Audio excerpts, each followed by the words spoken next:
I hvert fall den er 3-4 kilo. Har du troen nå? Ja, jævlig bra. Hvis den ikke kjenner laks nedover her nå, da er det gærlig bra.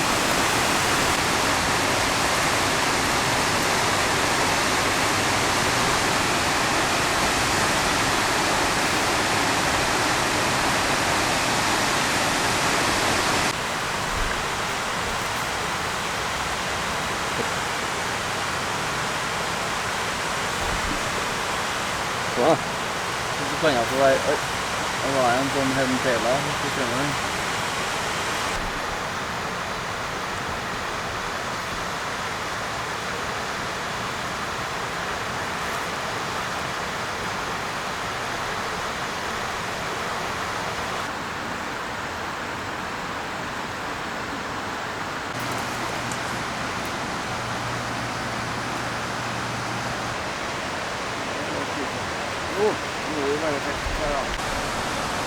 Hva er taktikken da, vet du?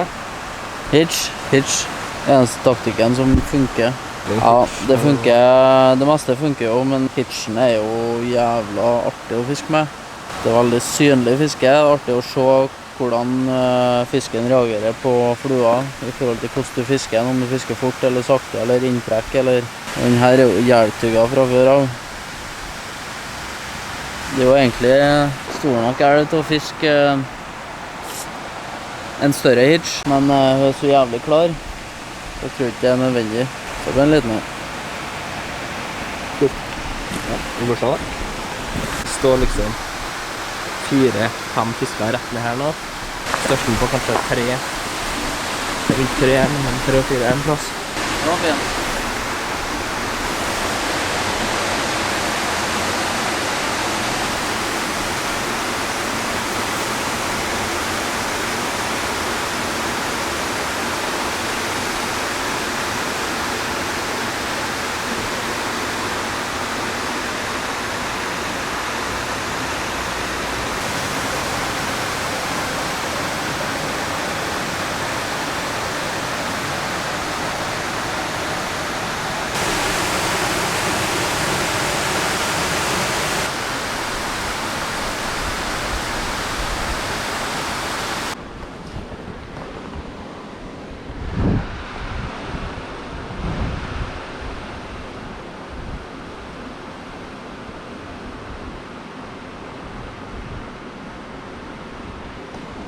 Der er den. Ja da!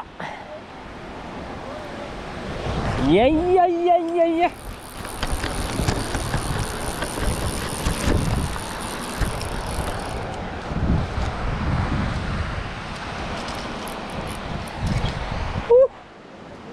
Her får den. Vær oppi høyre. Jeg er forbi bordet på alt det første. Så ble jeg stigen på den. Ja, du faen, jeg har meg til.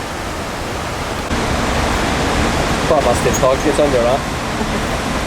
Stigen henger i lufta. Heia.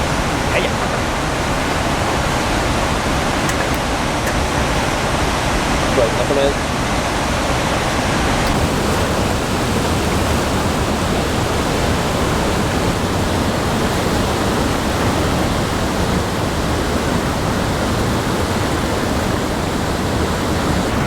Får du gjøre alt selv?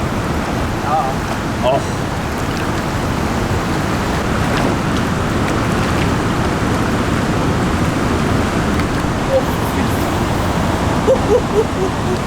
Her var han. Ja, det var fint. Det var jævla fint. Etter noen timer med fiske i Fiskumfoss og Formofoss, så dro vi videre til Gaula, nærmere bestemt Bridgepool på Rognes. Her skulle vi fiske noen timer før vi dro videre til Rauma.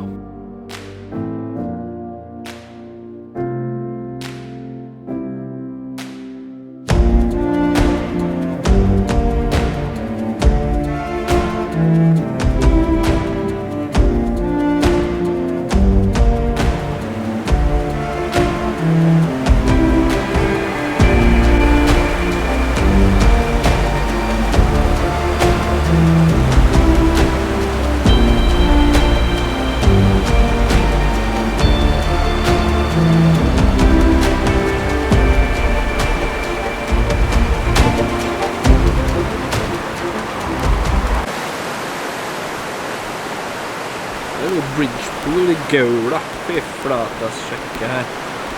Det er så fint. Liksom høren her. Brekket her. Famous Bridge Pool. Sukkertoppen. Nå er vi på International Professionals Club i Gaula. Det er første meg ned hit, så skal vi få prøve litt. Det er jo, elva er jo klar. Den er jo veldig fin. Det blir litt sånn målløst da når vi kommer hit og møter hele her liksom.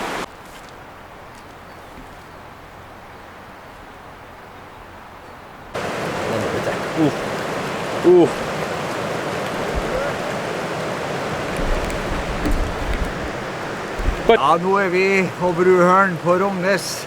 En av de mest berømte lakshølene i hele Norge. Det ser veldig bra ut her nå. Å, herlighet. Fin vannstand, og vi vet det er laks på elva, så her er det muligheter. Det er bestandig laks her. Alltid laks. Så her har du en mulighet. En i bettet. Små fisk, ja, men du får først og fremst stor fisk. Det er det den er kjent for den hølen her. Og det er klart at du ser på brekkanten. Når den kommer opp det landstryket fra Rakhøl opp, så har den en pause, i alle fall hvis du har tenkt seg videre opp, i området her. Og er du da på den, så er det spørsmål, skal du holde, eller skal du bare opp nedover? Men det er klart, her er det spørsmål hvordan fødselsår du har. Så det er en viss risiko med å storme nedover der. Jeg har gjort det før, men ikke nå. Så nå blir det antagelig å blåholde. Men hva skal jeg gjøre? Men det er klart, her må den jo fiske. Først må den få til å ta, før den begynner å bekymre seg over hva som skjer. Det er noe sånn. Så nå tror jeg vi skal fiske.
Er vi på Upper Pool, trener Manfred på International Professionals Club. Fin høl. Det er ganske stritt i midten, liksom. Så på innsida her så er strømmen ganske rolig. Så det er ganske smal strømmen.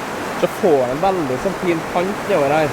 Nedenfor så er det stryk på kanskje 100 meter, og så flater hølen ut litt igjen i ganske djup høl. Og så blir det stryk igjen ned til Bridge Pool da. Og samme ovom her så er det ganske stritt. Ja, 200 meter kanskje. Det er sånn typisk før laksen siger inn i og går ganske rolig gjennom hjernet på innsida her, eller under strømtaket da. Så får vi se da. Her er jo en veldig lur plass, eller sånne plasser er veldig lur å gå over da. Selv om det ser ganske heftig ut, så får vi bare se.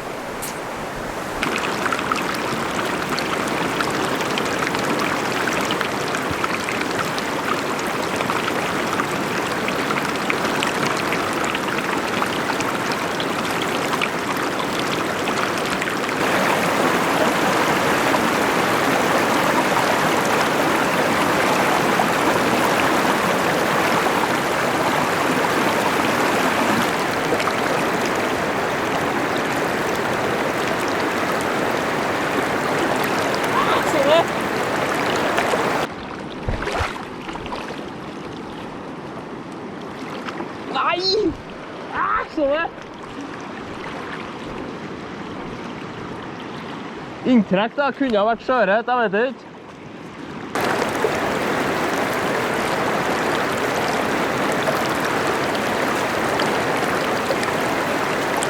Ja, jeg mistet den helt på trekken. Dæven! Inntrekk da, kunne ha vært sjøret, jeg vet ikke. Liten sånn brekkant på innsida her. Der tok han på inntrekk da. Mistet han bare etter 2 sekunder. Det var litt typisk. Men det er liksom akkurat det jeg mener med sånne høler som her. Er fisk som går litt, og de tar en liten pause, og du er litt...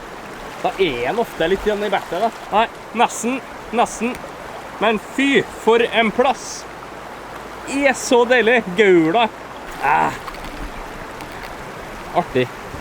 Jepp. Hei da.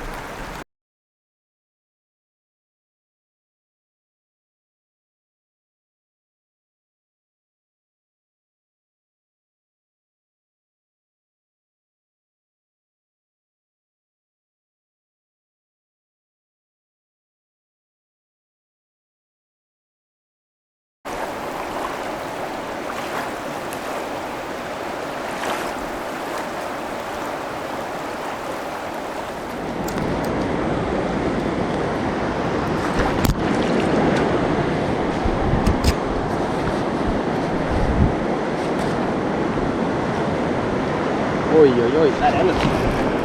Yes!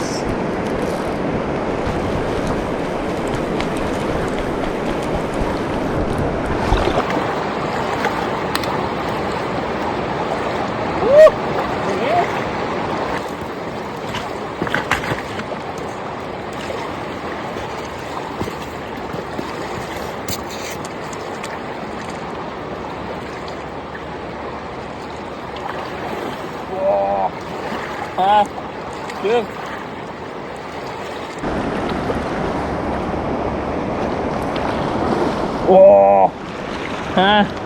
Kult. Dette er den. Rødalaks.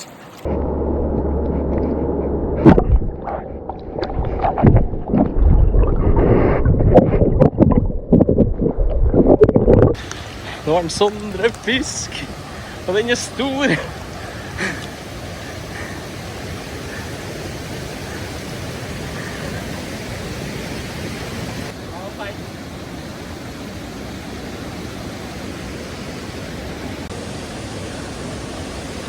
Yes, ja da! Dæven! Gratis. Å, dæven, skal jeg høre seg.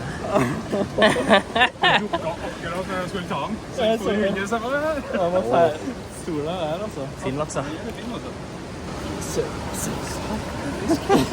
Oppi her. 96. Hovmester og søkker.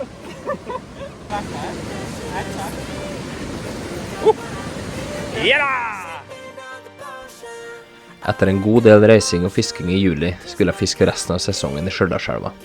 Det ble veldig mange flotte dager i elva, både i sammenheng med Camp Villaks, leting etter nye plasser på vallene til Stjørdal Jeger- og Fiskeforening, og ikke minst noen dager på Hembre gård.